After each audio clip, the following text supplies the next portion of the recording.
Welcome. Today, we're diving into a handy Instagram feature that lets you view your name change history. Whether you're curious about your past profile names or want to keep track of your updates, Instagram now makes it easy to see all the changes you've made over time. Let's walk through the updated steps so you can access this information quickly and effortlessly. First, open the Instagram app on your device and head straight to your profile. This is where you'll find all your personal account settings and activity logs. Next, look for the menu icon, represented by 3 horizontal lines, located in the top right corner of your screen. Tap on Menu to open a list of options.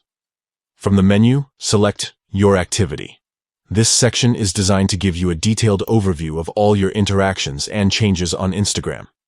Once you're in Your Activity, find and tap on Account History.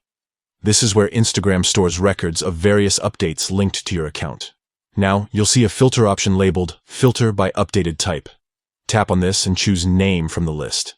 This filter will narrow down the history specifically to your profile name changes. Finally, tap on Apply to confirm your filter choice. Instantly, Instagram will display a chronological list of all the names you've used on your profile, complete with the dates when each change was made. And that's it. You've successfully accessed your Instagram name change history. This feature is perfect for anyone who wants to keep track of their profile evolution or simply satisfy their curiosity about past usernames. Remember, keeping an eye on your account history can also help you spot any unauthorized changes, adding an extra layer of security to your Instagram experience. Thanks for watching, and don't forget to explore more Instagram tips and tricks to get the most out of your social media journey. See you next time.